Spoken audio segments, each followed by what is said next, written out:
ಇನ್ನು ಬುಧವಾರ ಗುರುವಾರ ಹಾಲು ಉತ್ಪನ್ನಗಳ ಮಾರಾಟ ಕಂಪ್ಲೀಟ್ ಆಗಿ ಬಂದಾಗಿರುತ್ತೆ. ಸಿಗರೇಟ್ ಟೀ ಸಿಗಬಹುದು, ಆದರೆ ಹಾಲು ಹಾಕದೆ ಟೀ ಮಾಡಿಕೊಡ್ತೀವಿ ಅಂತ ಟೀ ಶಾಪ್ ಮಾಲೀಕರು ಹೇಳ್ತಿದ್ದಾರೆ. ಶುಕ್ರವಾರವಂತೂ ಎಲ್ಲ ಅಂಗಡಿ ಮುಂಗಟ್ಟುಗಳು ಕೂಡ ಬಂದಾಗಲಿವೆ. ಯಾಕೆ ಅಂತೀರಾ? ಈ ಸ್ಟೋರಿ ನೋಡಿ. ವಾಣಿಜ್ಯ ತೆರಿಗೆ ನೋಟಿಸ್ಗೆ ಕೆರಳಿದ ವರ್ತಕರು. ಜುಲೈ 25ಕ್ಕೆ ಅಂಗಡಿ ಬಂದ್, ಹೋರಾಟಕ್ಕೆ ಸಜ್ಜು. ಲಕ್ಷ ತೆರಿಗೆ, ಸಣ್ಣ ಸಣ್ಣ ವರ್ತಕರ ಮೇಲೆ ಬರೆ. ವಾಣಿಜ್ಯ ತೆರಿಗೆ ಇಲಾಖೆ ನೀಡಿರೋ ನೋಟಿಸ್ಗೆ ಕಂಗಾಲಾಗಿರೋ ಅಂಗಡಿ ಮಾಲೀಕರು ಕೆರಳಿದ್ದಾರೆ. ಅಂಗಡಿ ಮುಂಗಟ್ಟುಗಳನ್ನು ಬಂದ್ ಮಾಡಿ ಸರ್ಕಾರಕ್ಕೆ ಒಗ್ಗಟ್ಟು ತೋರಿಸಲು ಸರ್ಕಾರವನ್ನು ಪ್ರಶ್ನಿಸಲು ನಿರ್ಧರಿಸಿದ್ದಾರೆ.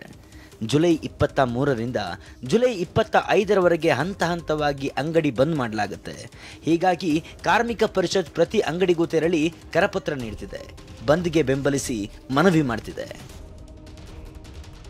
ಹಾಗಾದ್ರೆ ವರ್ತಕರ ಹೋರಾಟ ಹೇಗಿರುತ್ತೆ ಅನ್ನೋದನ್ನ ನೋಡೋದಾದ್ರೆ,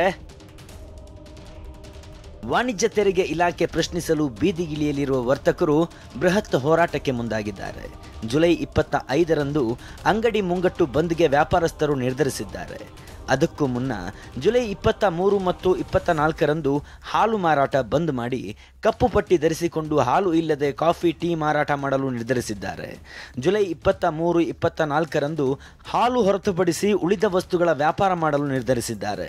ಬಳಿಕ ಜುಲೈ 25ಕ್ಕೆ ಅಂಗಡಿ ಬಂದ್ ಮಾಡಿ ಫ್ರೀಡಂ ಪಾರ್ಕ್ನಲ್ಲಿ ಪ್ರತಿಭಟನೆ ನಡೆಸಲಿದ್ದಾರೆ.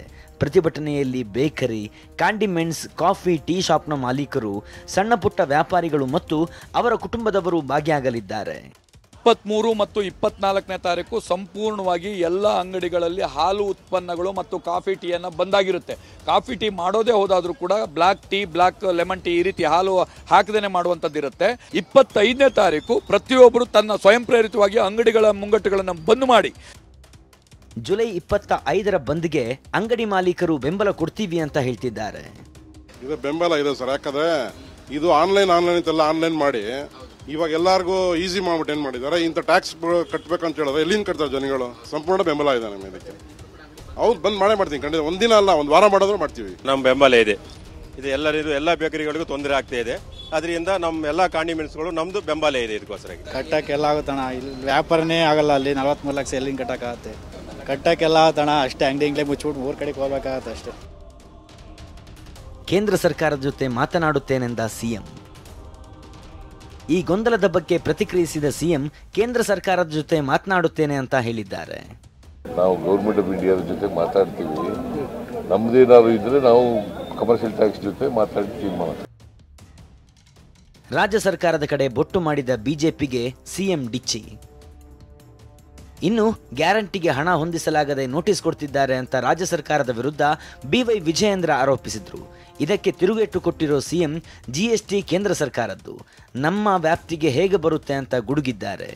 ತಮ್ಮ ಗ್ಯಾರಂಟಿಗಳಿಗೆ ಹಣ ಕ್ರೋಢೀಕರಿಸೋದಕ್ಕೆ ಸಾಧ್ಯ ಆಗ್ತಾ ಇಲ್ಲ, ಅಭಿವೃದ್ಧಿಗೆ ಹಣ ಹೊಂದಿಸೋದಕ್ಕೆ ಸಾಧ್ಯ ಆಗ್ತಾ ಇಲ್ಲ ಅಂತೇಳಿ ಇದನ್ನೇ ನೆಪ ಮಾಡಿಕೊಂಡು ಇವತ್ತು ಮುಖ್ಯಮಂತ್ರಿಗಳ ಆದೇಶದ ಮೇರೆಗೆ ಇವತ್ತು ಸಣ್ಣ ಸಣ್ಣ ವ್ಯಾಪಾರಿಗಳನ್ನ, ಬೀದಿ ವ್ಯಾಪಾರಿಗಳನ್ನ ಬೆದರಿಸ್ತಕ್ಕಂಥ ಕೆಲಸ ರಾಜ್ಯ ಸರ್ಕಾರದ ಕುಮ್ಮಕ್ಕಿನಿಂದ ಇವತ್ತು ಆಗ್ತಾ ಇದೆ. ಜಿಎಸ್ಟಿ ಮಾಡಿರೋರು government of India. GST council ಅಂತ ಇದೆ, ಅದು ಸ್ಟೇಟ್ ಗೌರ್ಮೆಂಟ್ ಅಧೀನದಲ್ಲಿ ಇಲ್ಲ. ಅದಿರೋದು ಗೌರ್ಮೆಂಟ್ ಆಫ್ ಇಂಡಿಯಾ ಅಧೀನದಲ್ಲಿ ಇರ್ತಕ್ಕಂಥದ್ದು. ಜಿಎಸ್ಟಿ ಮಾಡ್ತಕ್ಕಂಥದ್ದು ಗೌರ್ಮೆಂಟ್ ಆಫ್ ಇಂಡಿಯಾ. ನಾವು ಹೆಂಗೆ ಸ್ಟೇಟ್ ಗೌರ್ಮೆಂಟ್ ಇದೆ ರೆಸ್ಪಾನ್ಸ್.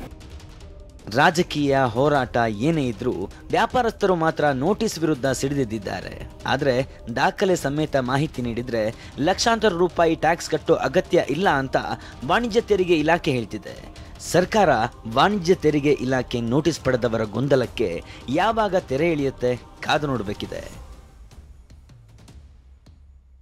ಕಿರಣ್ ಸೂರ್ಯ, TV9 ಬೆಂಗಳೂರು.